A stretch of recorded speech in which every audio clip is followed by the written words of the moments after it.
Agora eu queria que você abrisse a sua Bíblia comigo em Mateus, capítulo 4. Evangelho segundo Mateus, capítulo 4. Eu vou usar a nova versão internacional, a NVI. E nós vamos ler a partir do primeiro verso. Mateus 4, a partir do primeiro verso, diz assim: Então Jesus foi levado pelo Espírito ao deserto para ser tentado pelo diabo. Depois de jejuar 40 dias e 40 noites, teve fome. O tentador aproximou-se dele e disse: Se és o Filho de Deus, manda que estas pedras se transformem em pães. Jesus respondeu: Está escrito, nem só de pão viverá o homem, mas de toda palavra que procede da boca de Deus. Então o diabo levou a cidade santa, colocou-o na parte mais alta do templo e lhe disse: Se és o Filho de Deus, joga-te daqui para baixo, pois está escrito, ele dará ordens a seus anjos a seu respeito, e com as mãos eles o segurarão, para que você não tropece em alguma pedra. Jesus lhe respondeu: Também está escrito, não ponha à prova o Senhor, o seu Deus. Depois o diabo levou-o a um monte muito alto e mostrou-lhe todos os reinos do mundo e o seu esplendor, e disse: Tudo isto te darei, se te prostrares e me adorares.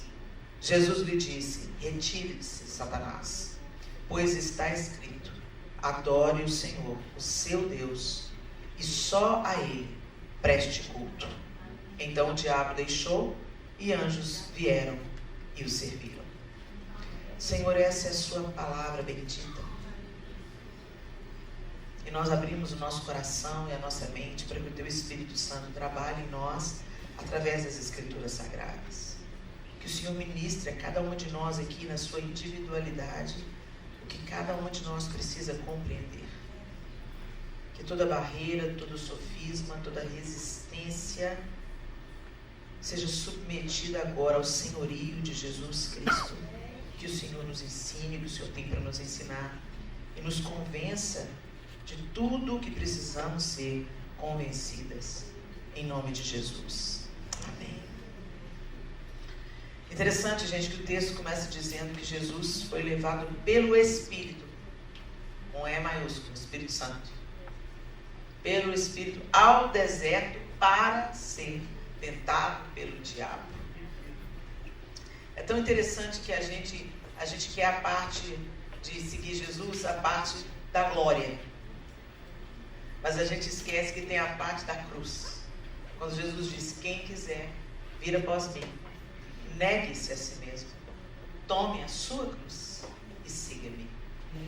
E a cruz da gente não é o nosso problema, a cruz da gente não é a luta que a gente está atravessando, a cruz da gente não é uma pessoa difícil, a cruz da gente é quando a vontade de Deus vertical atravessa a nossa vontade horizontal. Negar a nós mesmos, buscar em primeiro lugar o reino de Deus, a sua justiça, buscar a vontade de Deus para nós, que aí consiste a nossa alegria, aí consiste o nosso senso de pertencimento, a nossa realização, o cumprimento do nosso propósito e vocação, o motivo para o qual existimos. Quando o homem não se reconcilia com Deus, é uma vida desperdiçada, gente, é uma vida perdida, porque todos nós vamos para a mesma caixa no final do jogo. A rainha, o cavalo, o peão e o bispo. Todas as peças vão para a mesma caixa depois que o jogo acaba. O final para todos nós é o mesmo. A nossa carne vai perecer. Mas para aqueles que creem, a vida eterna. E não só a vida eterna no Espírito, mas é bom a gente lembrar que nós também seremos ressuscitados. Os mortos em Cristo ressuscitarão primeiro. É o que diz o apóstolo Paulo na carta aos Tessalonicenses. Nossa carne será ressuscitada como a carne de Jesus foi ressuscitada. Então tem um propósito também, quando o Espírito Santo gentilmente nos conduz ao deserto.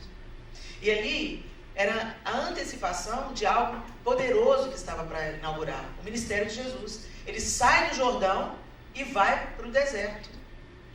Ele sai do batismo, da confissão pública.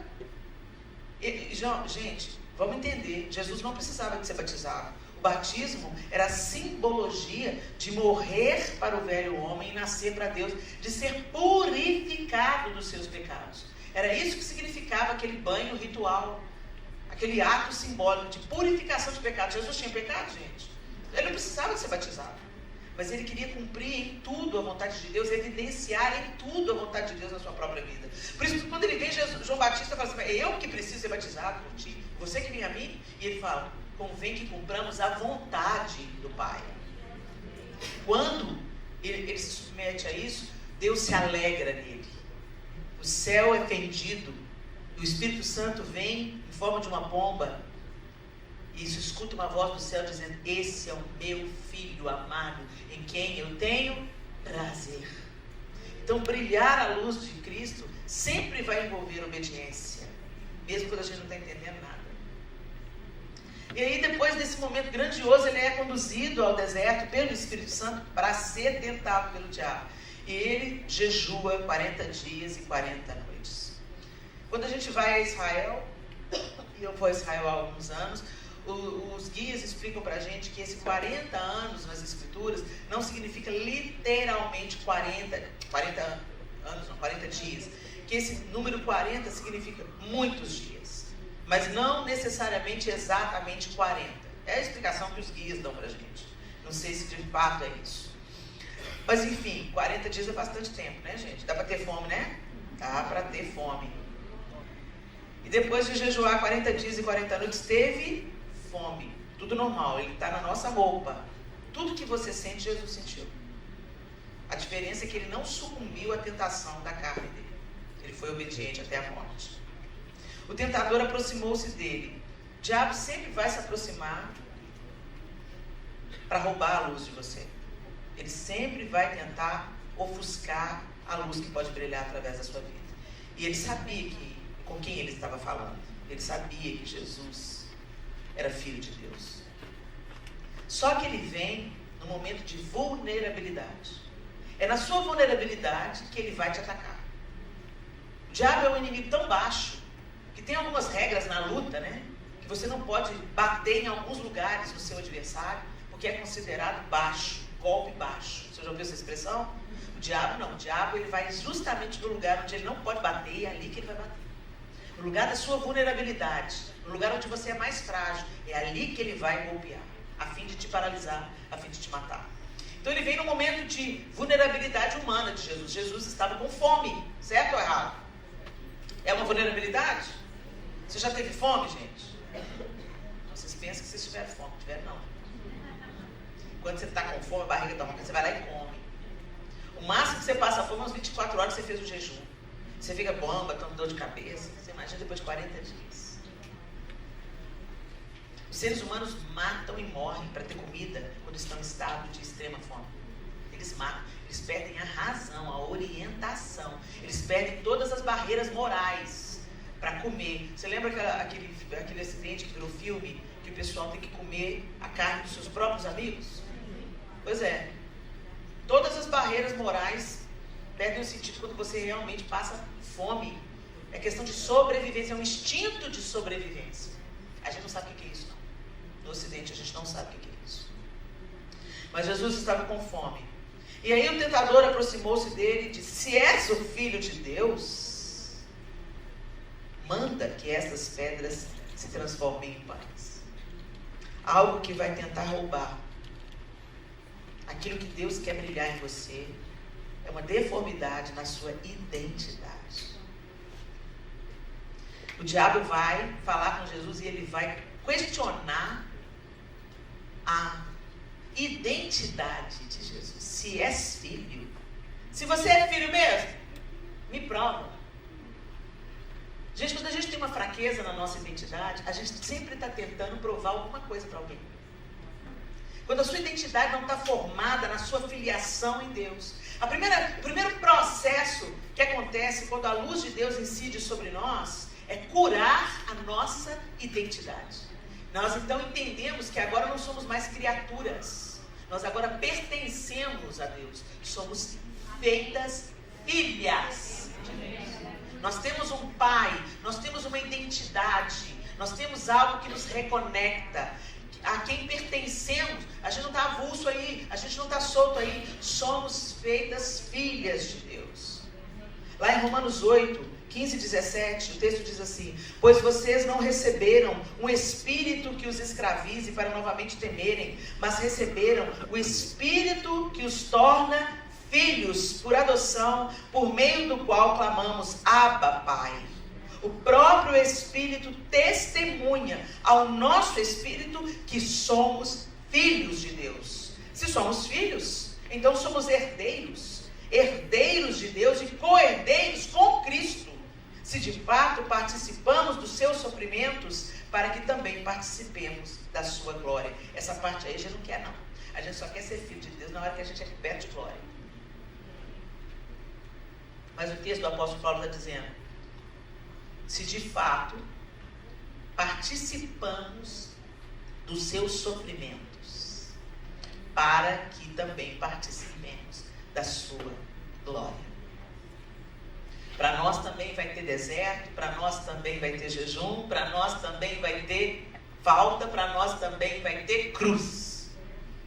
E foi porque Jesus se submeteu a todo esse processo que Deus o exaltou soberanamente e lhe deu um nome que é sobre todo nome, diante do qual todo joelho vai se dobrar. É o que a Bíblia diz. Mas como é que está a nossa identidade então? Será que nós fomos? Será que essa luz brilhou na nossa identidade? Você sabe que você é filha. E é fácil a gente dizer, eu sou filha. É fácil a gente proclamar isso com as nossas canções. É fácil a gente carregar camisetas estampadas com isso, sou filha de Deus. É fácil a gente proclamar isso. Eu estou dizendo isso curou a sua identidade? Você age como filha, você anda como filha, você pensa como filha, você pensa como herdeira? Você sabe quem você é? Ou você está tentando provar para as pessoas?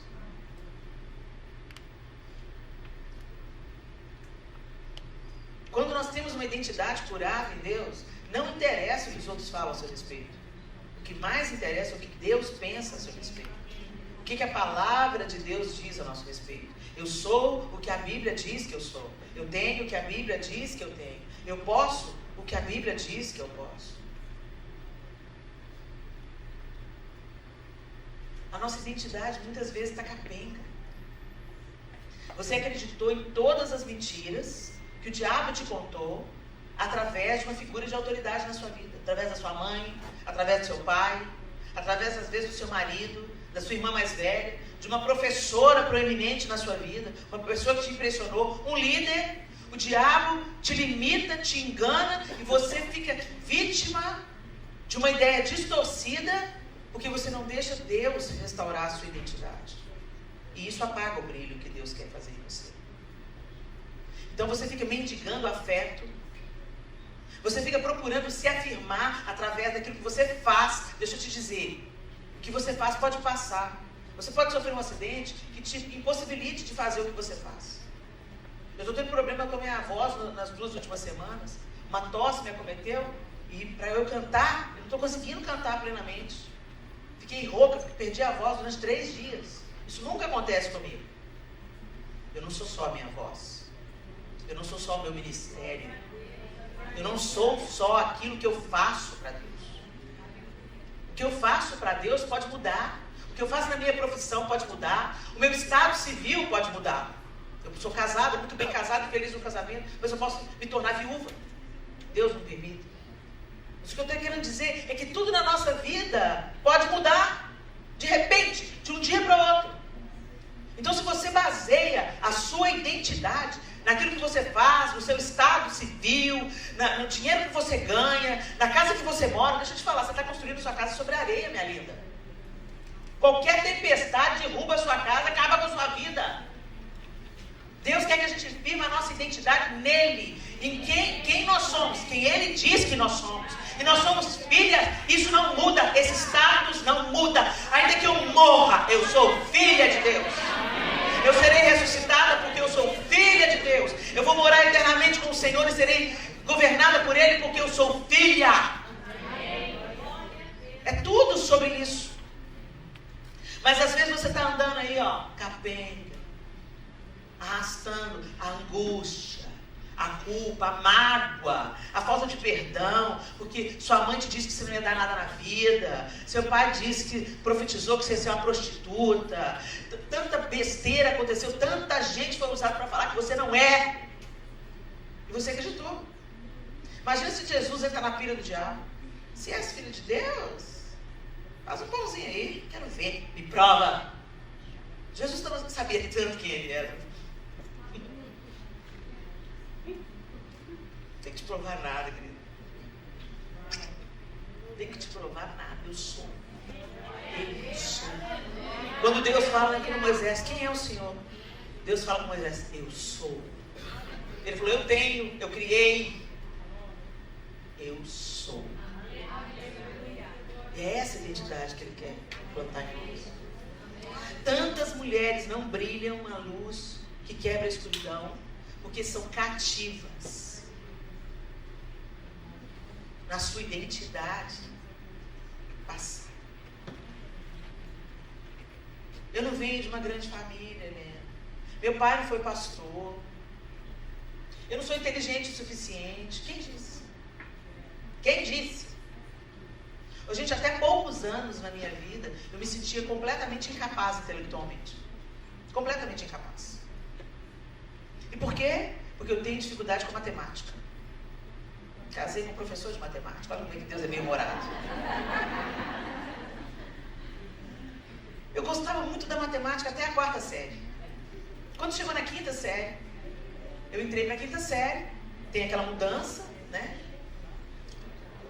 E aí, em casa, minha mãe trabalhava o dia todo, tinha que trabalhar para a gente comer, né, para ajudar o meu pai. Minha mãe nunca trabalhou fora para fazer carreira, ela trabalhou fora porque realmente precisava do dinheiro dela para sustentar a nossa casa junto com meu pai. Então, as empregadas domésticas aqui não exigiam nada de mim, né? Você já fez uma tarefa? Então, fui para a escola e não fiz a tarefa. Aí a professora me deu uma notificação de que eu não fiz exercício. E quem ganhava notificação naquela época tinha que ficar na escola depois da escola para limpar a escola. Escola municipal, né, gente? Não tinha funcionário suficiente. O castigo era limpar a escola. Não me arrancou pedaço não, muito pelo contrário. Só que quando eu saí para ir embora para casa, eu fiz a tarefa que a pessoa que estava administrando os meninos que levaram aviso, né, depois da aula. Quando eu terminei a tarefa, eu saí da escola, o ônibus especial que me levava para casa, eu já tinha ido embora. Eu não conhecia o caminho, tinha 11 anos de idade, eu fui fazendo todo o caminho, percurso do ônibus. Então, demorei muito, mas cheguei em casa, no sol de meio-dia. E eu não estava acostumada a andar longas distâncias. Gente, eu andei muito para chegar em casa. Demorei mais de 1 hora para chegar na minha casa, faminta, suando. Peguei birra da professora. Aí essa professora estava grávida e saiu de férias. Entrou outra no lugar dela. Quando a outra entrou na sala, eu achei ela maravilhosa. Alta, linda, com guarda-copo, branquinho. Ela era elegante, andava de salto. Só andava de vestido. Depois, com uns anos, ela passou a usar calça. Mas ela andava só de vestido, com aquele guarda-copo acompanhando o vestido, na altura do vestido. Uma lindeza. E eu ficava, nossa, tipo assim, aquelas coisas, modelo de menina, né? Ah, eu quero ser assim. Quando eu crescer, eu quero ser assim, né? E tal. Só que eu já estava estragada com a matemática. Tinha birra da matemática. Comecei a tirar notas muito baixas. E essa professora, ela fazia o quê? Ela selecionava as provas para entregar, para devolver os resultados, em ordem de resultados. Então, os piores alunos recebiam a prova primeiro e os melhores alunos recebiam as provas por último. Eu estava ali entre 1, 2 e 3. Não dava para esconder, gente. Todo mundo da sala já sabia que os primeiros eram os últimos. E que os últimos eram os primeiros. Parece bíblico, mas não era. Aquilo derrubou a minha autoestima. Ela pregava as provas e falava assim, Helena, aí vinha assim, como se estivesse com nojo da prova. Vai fazer um colar, contanto zero que tá ganhando. E a turma tinha essa reação. Humilhante. Isso foi me travando. 5ª série, bomba. Nota azul em tudo, boas notas em tudo. Matemática, reprovação. E aí você tinha que repetir tudo, gente. Diz negócio de fazer uma matéria só, dependência. Você tinha que repetir tudo. Aí, fiz a 2ª, 5ª série, ela não foi minha professora. Passei. 1ª, 6ª série. Ana Lúcia entra na sala. Tomei bomba.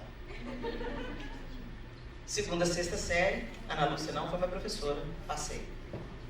7ª série. Quando ela entrou na sala, eu falei, tomei bomba. Ela falou, Helena, está aí de novo. Tomei bomba. Ela me paralisava. Um dia ela me chamou no quarto, disse, Helena, vai no quarto. Eu fui tremendo. Aí eu fui fazer um exercício de matemática que começava com Z igual, abre chave. Me chama aí, João. Hã? Conjuntos numéricos. Fui fazer o conjunto numérico. Aí o Z igual, abri a chave. Quando eu abri a chave, ela... O que é, Helena? Nós vamos te voltar para o maternal? E toda a sala começou a rir. E eu não entendi o que tinha acontecido, o que eu tinha feito de errado. Eu mal tinha começado a fazer o exercício. Eu escrevi o Z espelhado. Até hoje eu tenho dificuldade com o Z. Tenho que pensar 2 vezes antes de fazer o Z.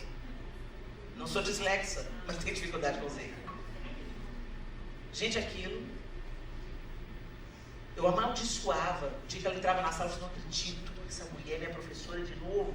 Toda admiração virou medo. Virou tristeza, virou angústia, virou pânico. Me paralisou. Tomei bomba na 7ª série. Aí ela não foi mais minha professora. Fui até o 3º ano. Quando eu cheguei no 3º ano do ensino médio, meu professor também não era bom, não. Aí, um dia eu estava apontando a lapiseira, ele virou para mim e falou assim, tá apontando por quê? Não vai conseguir fazer essa prova.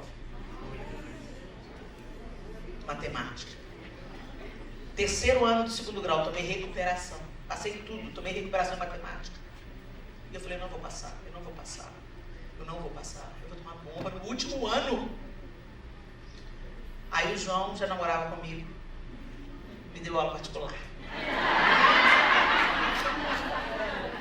E ele explicava a matéria pra mim, e ele disse, agora faz a questão. Ele não fazia questão. Eu não sei, eu não sei, eu não sei. E ele, você sabe, você acertou, tá certo. Eu choro. O sofisma estava tão fortalecido na minha identidade, na minha cabeça, eu não sou inteligente, eu não sou capaz, eu vou fracassar. Passei na recuperação. E a partir dali, eu comecei a ter dificuldade de encontrar uma vocação. Durante anos e anos, eu sonhava que eu estava voltando para a escola, porque alguma coisa não estava completa. Faltou alguma coisa. Gente, esse era um sonho recorrente. Eu acordava assustada, eu já madura, com o filho na escola, com todo mundo de ensino médio, e o povo ridicularizando que eu já era casada e na sala de aula, na carteira de uniforme. Era um sonho recorrente. Por quê? Porque eu acreditei na boca do diabo. Na palavra do diabo colocado na boca de uma pessoa que eu admirava e respeitava.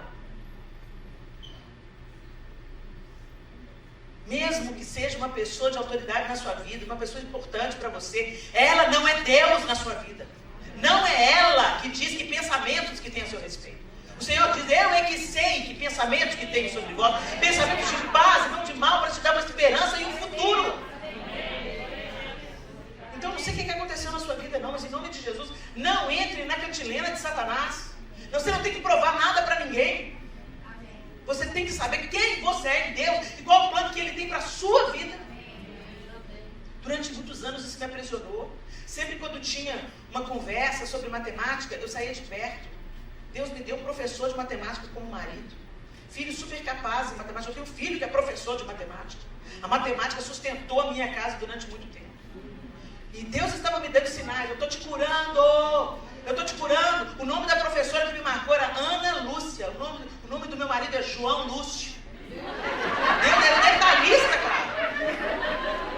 Deus está me inclinando e falando, eu é que sei que pensamento tem sobre você, Helena. Você não é incapaz. Não é o fato de você ter sido bloqueada na matemática que isso te torna incapaz. Minha querida, o que te bloqueou? O que está te bloqueando? Eu não posso, eu não sou capaz, eu não sou inteligente, eu sou burra, eu não falo bem. Ok, você não tem que ter todos os dons, não.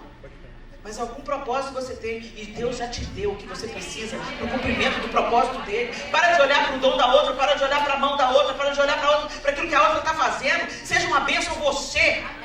Com aquilo que Deus já deu na sua mão. Aquilo que as pessoas reconhecem que você faz bem. Quando eu terminou o terceiro ano, eu fiz um teste vocacional. O teste vocacional deu oratória. Eu virei para... O que eu vou fazer com isso? Eu sou atriz. Sou cantora. Não, Helena, mas o seu top 1... As artes aparecem aqui no seu teste vocacional. Mas o top 1 aqui é oratória. O que eu vou fazer com isso? Helena, significa que quando você falar, as pessoas vão querer te ouvir. Eu falei, o que eu vou fazer com isso? Lutei contra isso. Busquei me realizar em outras coisas. Tudo que eu consegui foi frustração. A luz brilhou? Não. Gente, até a música, até quando eu canto, ela serve melhor quando eu estou ministrando a palavra. As pessoas começaram a me dizer isso. Helena, é diferente quando você canta, quando está pregando, do que quando você canta simplesmente fazendo um solo. Para de negar o que Deus quer que você faça. Para de negar sua identidade. Para de acreditar nas mentiras que o diabo contou sobre você, na boca do seu pai, na boca da sua mãe, na boca do seu marido, na boca do seu filho, na boca da pessoa importante na sua vida. As pessoas importantes da sua vida não são mais importantes do que o seu Criador. E ele diz, eu é que sei que pensamentos que tem. É de crucial importância, se a gente quer quebrar a escuridão, aceitarmos a nossa identidade de Deus, deixarmos que Ele cure a nossa identidade. Vivermos a nossa identidade. Eu sou filha, eu não tenho que provar nada para ninguém. Eu só tenho que fazer muito bem feito o que Deus me deu para fazer. Se é fazer unha, que eu seja a melhor manicure.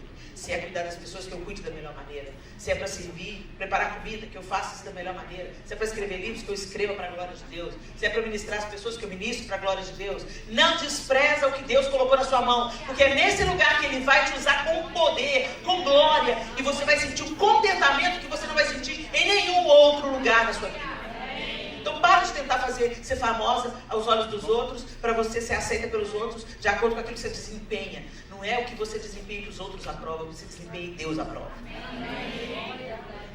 Jesus sabia disso. E Ele diz, nem só de pão viverá o homem, mas de toda palavra que procede da boca de Deus. Você não vive apenas do que... Você não vive do que os outros te dizem. A palavra que procede da boca de Deus sobre o seu respeito. Você não tem que provar nada para ninguém. Então o diabo levou a cidade santa, colocou-o na parte mais alta do templo e lhe disse, se és o filho de Deus, joga-te daqui para baixo, pois está escrito. Aí ele veio com a escritura. Satanás conhece a Bíblia, mais que eu sei, tá? Por isso você precisa estudar. Você precisa ter a palavra dentro de você, porque senão Satanás vai te vencer usando até a palavra. Se você não discerne espiritualmente as coisas, Satanás às vezes vai usar um anjo. Ele dará ordens a seus anjos a seu respeito, e com as mãos eles o segurarão, para que você não tropece em alguma pedra. Não foi isso que Deus falou? Que ia te proteger, que ia te cuidar, que ia dar ordens aos anjos a seu respeito? Então, faz alguma coisa aí. Jesus falou, né? Mas também está escrito, não tentarás o Senhor teu Deus. Ele prova, ele continua insistindo na identidade, né? Ele continua na segunda vez, ele fala, se és filho de Deus, salta daqui. E na verdade, gente, nós não temos que, a mesma coisa, continuar provando nada para o diabo. Mas precisamos permanecer confiando em Deus. Jesus não pulou por falta de confiança. Mas porque Deus não mandou ele pular. Se fosse Deus que falando, pode pular, filho, ele pulava. Mas Deus mandou ele pular? Foi o diabo que estava mandando ele pular. Ele obedece o diabo? Não. Mas também está escrito, não tentarás o Senhor teu Deus. Eu temo a Deus, eu confio em Deus. E ele mandou eu pular, não mandei, não tenho que te provar nada. Vocês, porém, receberam dele a unção, e ela permanece em vocês, de modo que não precisam que alguém lhes ensine a verdade. Pois o que a unção lhes ensina é verdade e não mentira. E é tudo que precisam saber. Portanto, como lhes ensinou a unção, permaneçam nele. Agora, filhinhos, permaneçam nele para que, quando ele voltar, estejamos confiantes e não nos afastemos dele envergonhados. Porque sabemos que ele é justo, também sabemos que todo que pratica justiça é nascido de Deus. 1 João 2, 27, 29. Permaneça em confiança. Confie em Deus. Você precisa de estar com a sua identidade firmada em Deus para que a luz dele brilhe através de você. E você precisa confiar em Deus. É outra coisa que a gente fala muito, mas não confia em nada, gente. Você entrega suas orações para Deus, daqui a pouco você está pegando de volta. Você entrega os seus nós para Deus, depois fala assim, eu posso dar uma ajudinha? Senhor, eu posso dar uma sugestão? Ou Senhor, levanta o profeta lá para minha filha. Sabe como a gente fica dando sugestões para Deus? Confie. A fé é a confiança absoluta. E sem fé é impossível agradar a Deus. Se nós nos aproximamos de Deus, nós devemos nos aproximar crendo que Ele é Deus, que Ele pode todas as coisas, em confiança plena. Nós precisamos confiar que Ele nos salvou, que o fato de nós crermos em Jesus, recebermos o sacrifício da cruz, deixarmos sermos moldados pela confiança que as Escrituras Sagradas são a sua palavra bendita, é nessa confiança que nós vamos até o último dia, onde seremos aprovados por Ele. Eu me lembro que eu sonhei, há um tempo atrás, com um arrebatamento. E eu sonhei que a janela do meu quarto se abriu numa porta e abriu um corredor, um piso, que o meu quarto fica no segundo andar. Então abriu um piso que igualava, que eu podia andar sobre o piso. E aí eu vi o céu, e quando a janela do quarto abriu, eu levantei da minha cama, saí pela janela que se transformou numa porta, entrei pelo corredor, e quando eu olhei, eu ouvi um tanto de barulho, sons de celebração, de empolgação, e eu comecei a perceber que tinha um tanto de gente subindo.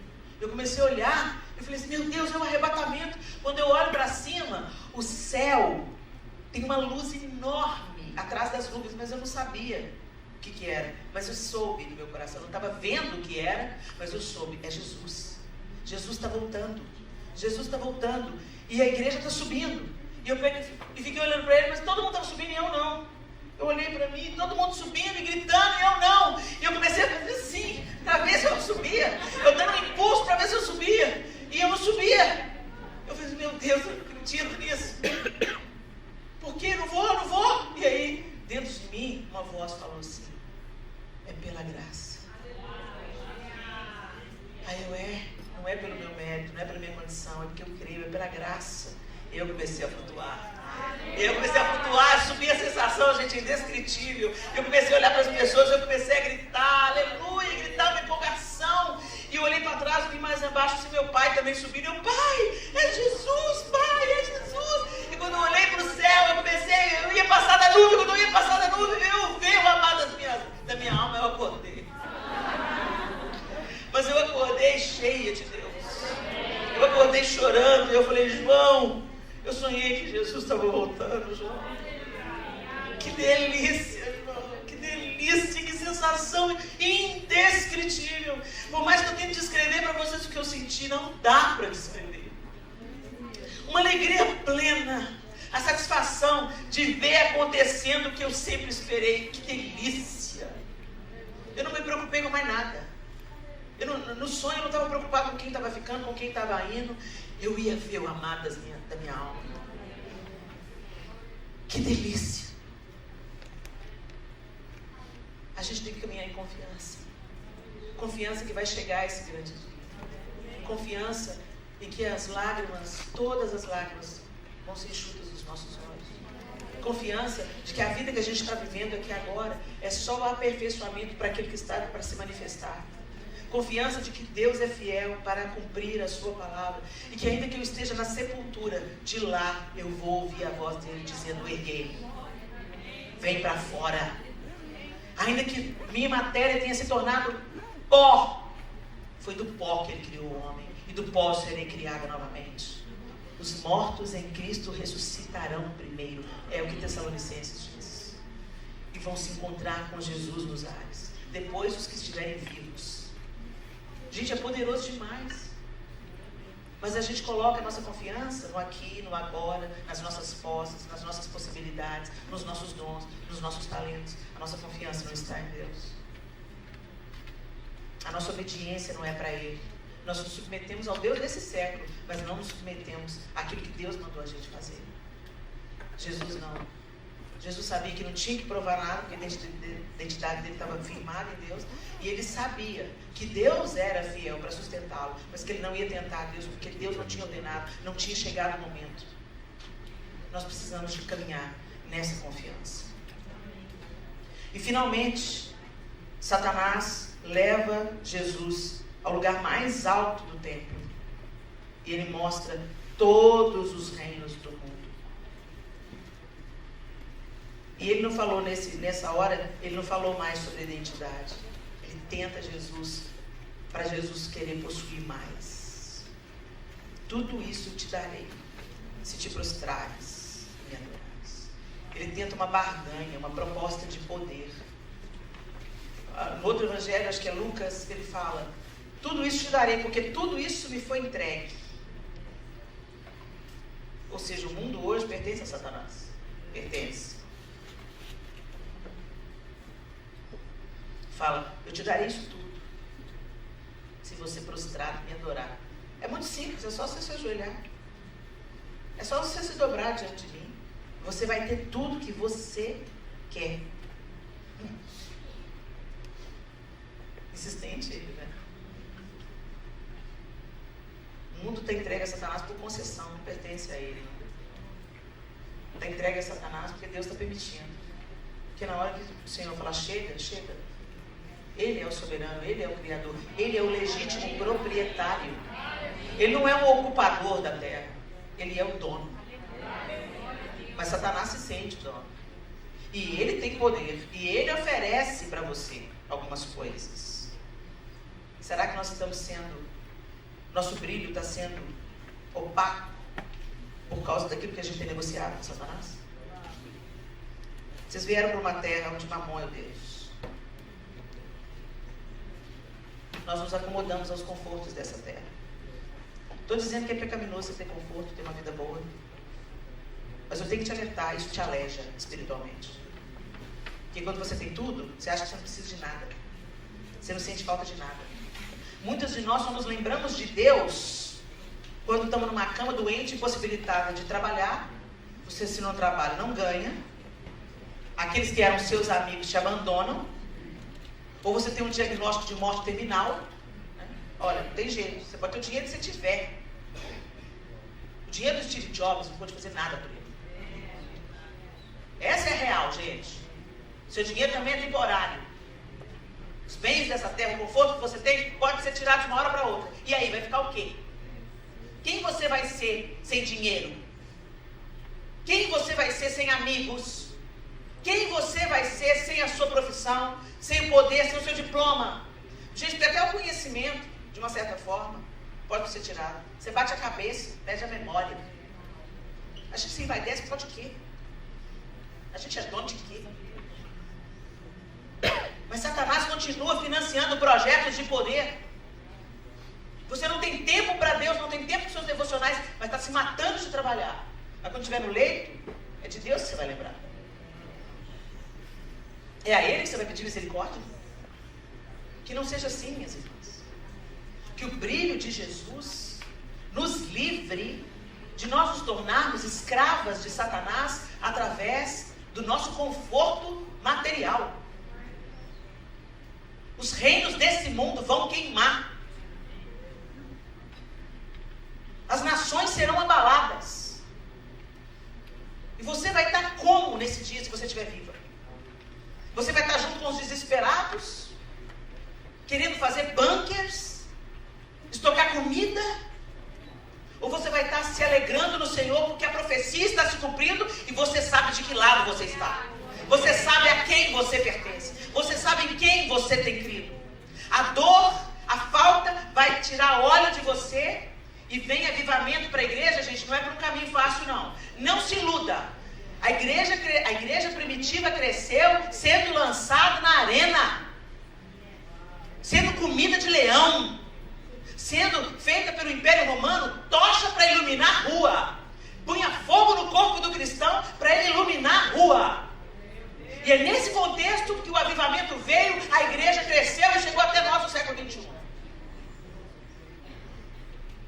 Eu sou pós-tribulacionista. Não acho que justamente nessa geraçãozinha mimimi, mimada que nós somos, Deus vai nos livrar.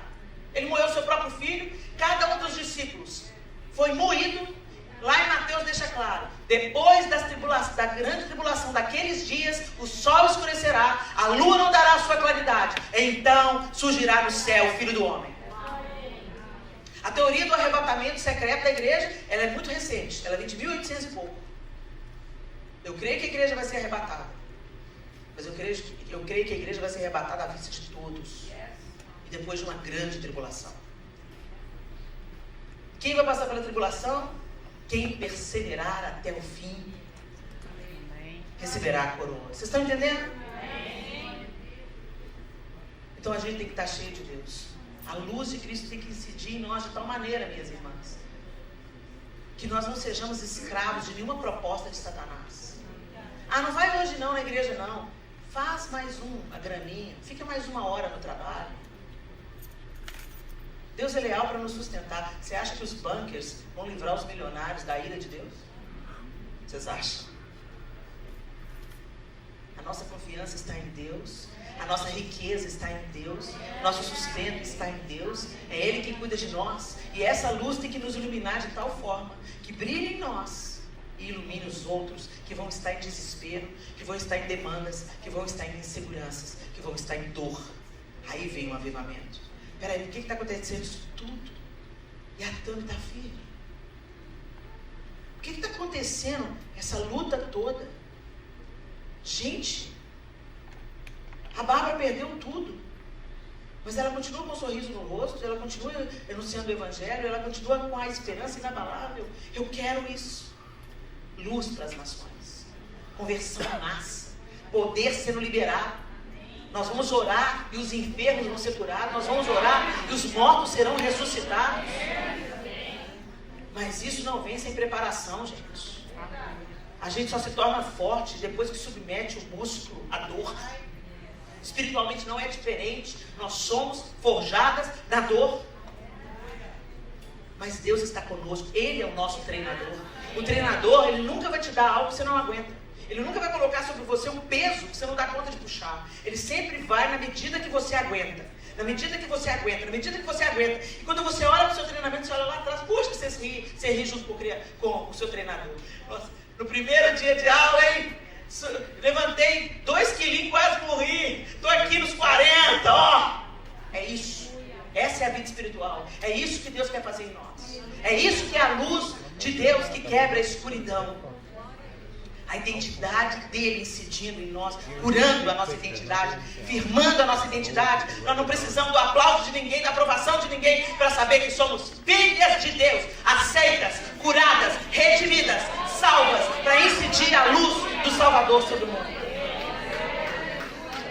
Somos curadas em Deus, caminhamos em confiança plena. As coisas não precisam ser do jeito que eu espero, para eu confiar que Deus me ama, para confiar que Ele me sustenta, para confiar que Ele vai me dar livramento, que Ele vai me dar a carga na medida certa e que Ele vai me sustentar enquanto está me forjando para os últimos dias.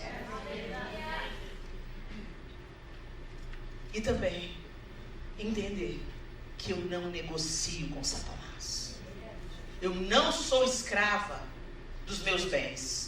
Eu não sou escravo do meu trabalho. Eu sou mordoma daquilo que Deus tem me confiado. Eu cuido daquilo que Ele me confiou. Eu sirvo ao próximo com aquilo que Ele me confiou. Mas isso não me prende. Isso não me escraviza. O tesouro que eu tenho é o Senhor. Não a minha conta no banco. Não o meu schedule. Não as minhas possibilidades financeiras. O meu tesouro, inclusive o meu dinheiro, é para servir ao Senhor. Tudo que eu tenho, tudo que eu sou, se dobra a quem Ele é. É assim que a luz de Deus quebra a escuridão. Feche os seus olhos.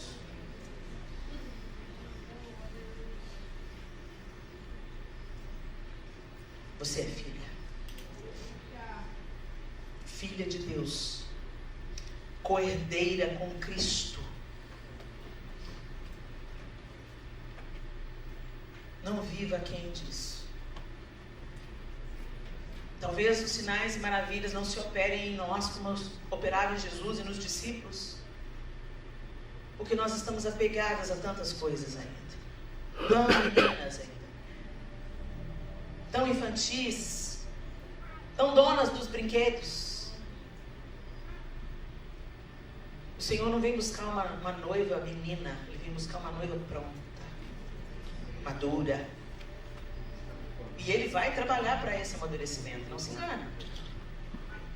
A pergunta é, você vai querer ir ou não?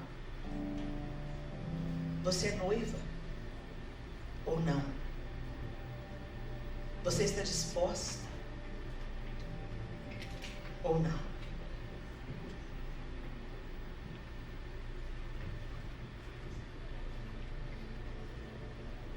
Assim, façam morrer tudo que pertence à natureza terrena de vocês. Imoralidade sexual, impureza, paixão, desejos maus e a ganância, que é idolatria. Nós evangélicos nos gabamos tanto. Nós não somos idólatras. Quem te enganou, querido? Quem te enganou? Adoramos as coisas. Adoramos possuir. Nos devotamos a isso. Gastamos horas nisso. Talento, tempo. Investimos para ter. A ganância é idolatria. O que tem que ocupar os nossos desejos, as nossas aspirações, é mais dele. Mais dele. Mais de ti, Jesus. A pessoa de Jesus nos preenche. E se você não se enche dele, você vai ficar vazia. E se você ficar vazia, o diabo vem te propondo outras coisas para te encher. Uma roupinha nova, uma bolsa mais cara. Você merece mais. Trabalhe um pouco mais. Não, gastar tempo com seus filhos? Não, eles crescem, depois nem lembram de você. Invista aí em você. Seu casamento? Seu marido não é seu pai, não.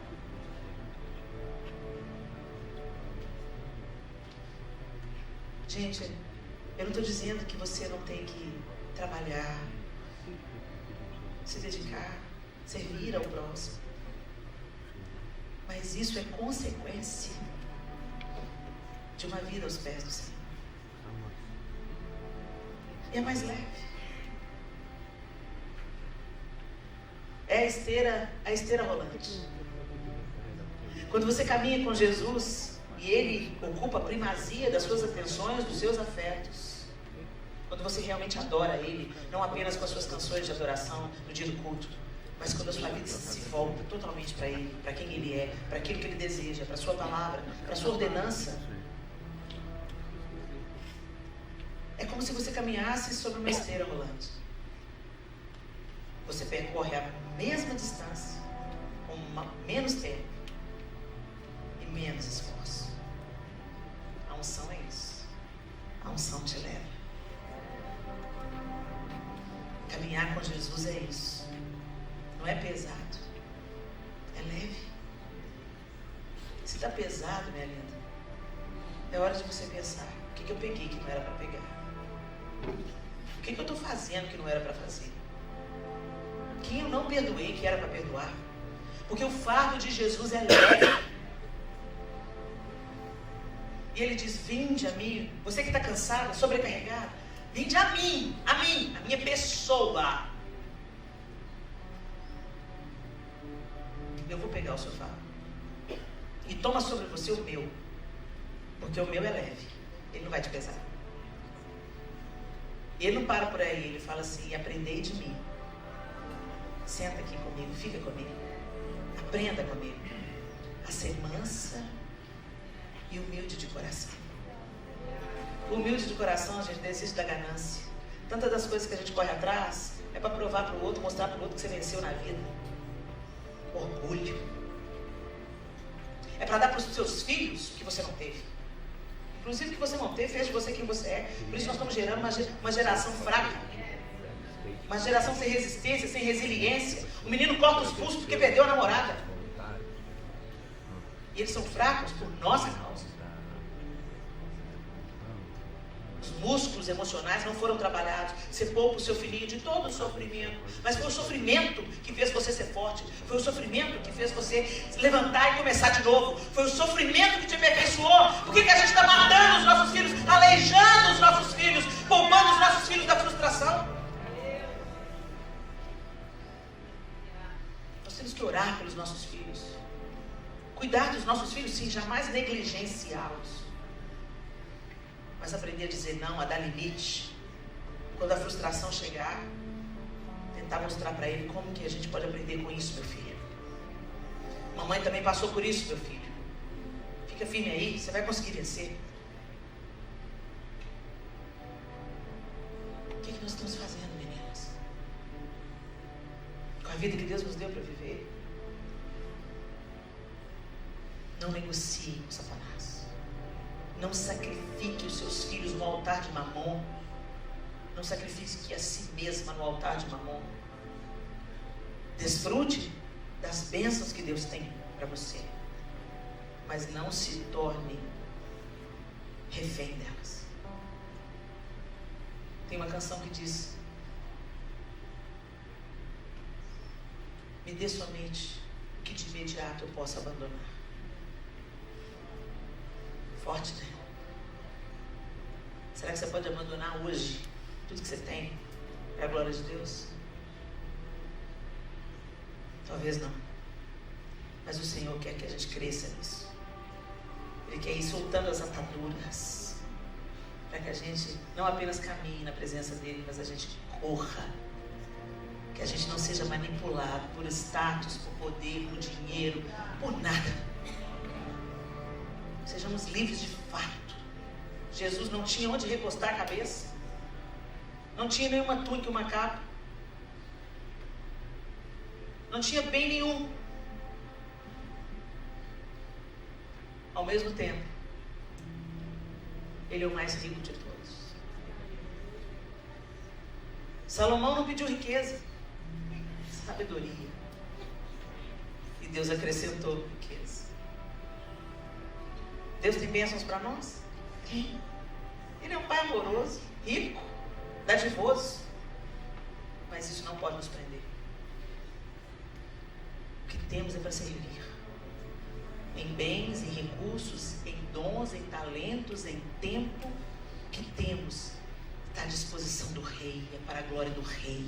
É para abençoar pessoas. É para tocar a vida de pessoas. Que a gente viva essa liberdade, que a luz que vier da nossa vida, através dessa liberdade, de uma identidade curada, de uma confiança plena, e do fim de toda idolatria, toda cobiça, toda ganância. O nome do Senhor seja glorificado, a luz brilhe. O diabo olha para você e fala: não tem onde eu prender. Depois de passar por isso, Jesus mais na frente diz: lá vem o príncipe desse mundo, e ele nada tem em mim. Nada. Será que nós vamos poder chegar nesse dia? De falar: lá vem o príncipe desse mundo, e ele nada tem em mim. Ah, Helene, se só Jesus? Não, não. Sujeitai-vos a Deus, resisti ao diabo, e ele fugirá de vós. A luz dissipa as trevas. Dissipa as trevas. Senhor, nós te louvamos nessa manhã bendita. Nós agradecemos ao Senhor por esse tempo precioso. Jesus nos ensina. Que o Espírito de Deus nos ajude. O Senhor habita em nós, Espírito de Deus, a fim de que Jesus seja forjado em nós, Faça isso. Nós nos abrimos para o teu trabalho. Nós não queremos, Senhor, vivermos amarrados a uma identidade ferida, mas queremos ter a nossa identidade como filhas absolutamente restaurada, alinhada. Que não sejamos movidas pelo desejo de aceitação, mas que nos movamos sabendo que já somos aceitas. Nos ensine a confiar, Senhor, mesmo quando for difícil. Nos traz à memória o seu amor pleno, que já foi provado, revelado e provado. Nos traz à memória que nos dá esperança, para que no dia que a incredulidade tentar rondar o nosso coração, que o Senhor nos fortaleça com a lembrança das evidências do teu amor pleno, perfeito, e da tua promessa, as que já se cumpriram e as que irão se cumprir. E Senhor, nós te pedimos, nos tira da mesa de negociações de Satanás. Nós não servimos a Mamon. Nós não servimos a Satanás e seus anjos. Somos servas do Senhor, filhas do Senhor, e queremos viver para a glória do Senhor. No que temos, no que já possuímos e no que ainda nós vamos conquistar, que seja para a glória do seu nome, que nada nos aprisione. Nem as finanças, nem a casa que nós moramos, nem o conforto que desfrutamos, nem o carro que dirigimos, nem o status que desfrutamos, o limite do banco, seja lá o que for, tudo que temos é para te servir, não para nos aprisionar. Nós nos curvamos somente diante do Senhor, e só ao Senhor nós prestamos culto como Jesus. Nos ajuda, Senhor. Nos ajuda, Senhor. Em teu nome nós oramos. Amém e amém.